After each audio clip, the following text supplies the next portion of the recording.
আসসালামু আলাইকুম রহমতুল্লাহ বরাকাত। আলহামদুলিল্লাহ, আসসালাতু আসসালামু আলা রাসূলিল্লাহ বাদ। সুপ্রিয় দর্শক, বিবাহকে কেন্দ্র করে গায়ে হলুদের অনুষ্ঠান এটি আমাদের সমাজে অতি পরিচিত একটি সংস্কৃতি। একজন মুসলিমের বিবাহে গায়ে হলুদ নামের কোনো অনুষ্ঠানের অনুষঙ্গ থাকা উচিত নাকি ইসলামের দৃষ্টিকোণ থেকে এটি নাজায়েজ, সে বিষয়টি আজ আমরা ব্যাখ্যা করার চেষ্টা করব ইনশাআল্লাহ বিইذনিল্লাহ। বরকনের গায়ে বিবাহের সময় কেন হলুদ মাখা হয়, এই গায়ে হলুদ অনুষ্ঠানের গোড়ার ইতিহাসই বা কী, সে বিষয়টি আমরা জানার চেষ্টা করেছি। যেটুকু জানতে পেরেছি তা হলো, কলকাতার দৈনিক আনন্দবাজার 16 জানুয়ারি 2019 বিষয়ে একটি প্রতিবেদন প্রকাশ করেছে, যার শিরোনাম হলো বিয়ের রীতিতে গায়ে হলুদের চল কেন এলো জানেন। এই প্রতিবেদনে লেখা হয়েছে, হিন্দু বিয়ের রীতি অনুযায়ী বিয়ের দিন সকালে হলুদ মেখে স্নান করেন বরকনে। পুরাণেও হিন্দু বিয়ের রীতিতে হলুদের চল ছিল। এই প্রতিবেদনে আরও লেখা হয়েছে, পুরাণ ও শাস্ত্রবিদ পূর্বা সেন গুপ্তা তিনি বলেছেন, এটা বৈদিক আচরণ নয়। বেশ কিছু উপকারী দিকের কথা ভেবেই হলুদকে প্রাচীনকাল থেকেই বিবাহের অন্যতম উপকরণ হিসাবে মেনে চলেছি আমরা। অর্থাৎ হিন্দু ধর্মে বা হিন্দু সমাজে এটিকে অনেক উপকারী দিক মাথায় রেখে দীর্ঘদিন থেকে পালন করে আসছে মানুষ। এ বিষয়ে বাংলাপিডিয়া বলছে, বৈদিক যুগ থেকে ভারতীয় হিন্দু সমাজে গাত্রহরিদ্রা বা অধিবাস বিয়ের অনুষ্ঠানে অবশ্য পালনীয় শাস্ত্রাচার ও লোকাচার হিসাবে পালিত হয়ে এসেছে। বরকনের দাম্পত্য জীবনকে যে কোনো ধরনের অকল্যাণ ও অপশক্তির অনিষ্ট থেকে মুক্ত রাখার কামনা থেকেই এসব লোকাচার পালন করা হয়। এটি মূলত একটি মাঙ্গলিক অনুষ্ঠান।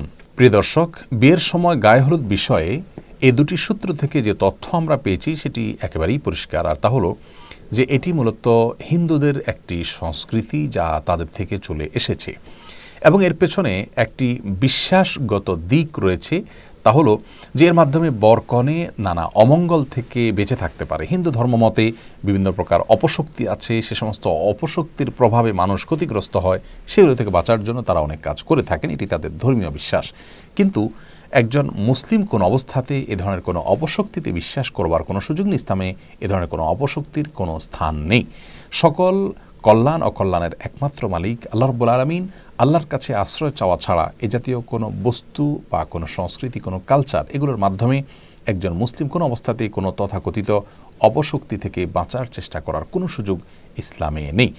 আমরা অনেকেই জানি যে এই গায়ে হলুদ অনুষ্ঠানে শুধু হলুদ নয়, বরং দূর্বা, তিল, সরিষা, আরও অনেক বস্তু ব্যবহার করা হয়ে থাকে এবং এর সবগুলোর কারণ হলো ওই যে এটাকে বলা হয়েছে মাঙ্গলিক অনুষ্ঠান, বিভিন্ন ধরনের অকল্যাণ থেকে বেঁচে থাকা এবং দাম্পত্য জীবনে সুখ শান্তি যেন হয় সেই জন্য এগুলো করা হয়ে থাকে।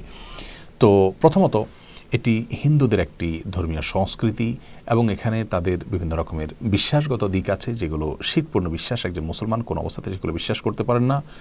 আর এর বাইরে যে বিষয়টি আমাদের সবারই জানা তা হলো, গায়ে হলুদ অনুষ্ঠান মানে হলো নারী পুরুষের অবাধ বিচরণ, অবাধ মিশ্রণ এবং মেলামেশা।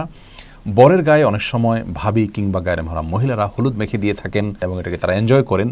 কনের হলুদ অনুষ্ঠানে দেখা যায় গায়ে মহারাম ছেলেরা, পুরুষরা সেখানে থাকেন এবং তারা একে অন্যকে মাখামাখি করে থাকেন, গোটা শরীরে হলুদ মাখামাখি হয়ে থাকে।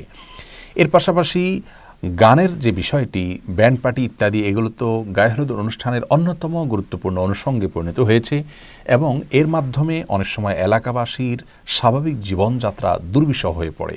গানের আওয়াজে আশেপাশে মানুষের বসবাস করাটাই অত্যন্ত কঠিন একটি বিষয় পরিণত হয়ে যায়। বিবাহকে কেন্দ্র করে এ ধরনের গানের অনুষ্ঠানের আয়োজন, ব্যান্ড পার্টি ইত্যাদি আমাদের এই সমাজে করা হয়, যে সমাজের মানুষ নিজেদেরকে সভ্য বলে দাবি করে, অথচ এটি কোনো সভ্য সমাজের মানুষের কাজ হতে পারে না যে আপনার গানের আওয়াজে আশেপাশে মানুষ ডিস্টার্ব ফিল করতে পারেন।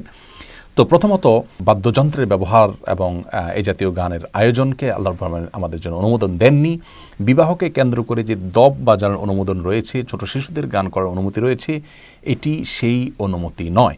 অর্থাৎ এই ব্যান্ড পার্টি করা এবং বড়রা নাচানাচি করা এবং সেখানে আপনার নানা রকমের মিউজিক্যাল ইনস্ট্রুমেন্ট ব্যবহার করা, এটি ইসলাম শরীয়তের দৃষ্টিকোণ থেকে কোনো অবস্থাতে জায়েজ নয়। সেই সাথে আপনার নারী পুরুষের যে অবাধ মেলামেশার বিষয়টি রয়েছে সেটি তো আছেই, আর তার চাইতেও বড় হলো যেখানে হিন্দু আইনে বিশ্বাস রয়েছে যার সঙ্গে একজন মুসলমান কখনো একাত্ম হতে পারেন না।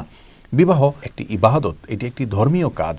বিবাহের সময় আমরা চেষ্টা করি যে ইসলামী পদ্ধতিতে বিবাহটা শুদ্ধভাবে যেন সম্পাদিত হয়।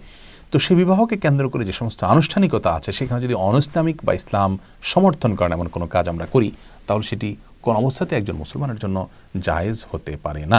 অতএব আমাদেরকে সুস্থ শুদ্ধ সংস্কৃতির পথে ফিরে আসতে হবে। আর উদারতার নামে বা দেশীয় কালচারের নামে ভিন্ন ধর্মের সংস্কৃতিকে নিজেদের মধ্যে ধারণ করার কোনো সুযোগ থাকতে পারে না। আল্লাহ তাআলা আমাদের সকলকে বিষয়গুলো উপলব্ধি করার তৌফিক দান করুন। আসসালামু আলাইকুম রহমতুল্লাহ ওয়া বারাকাতুহু।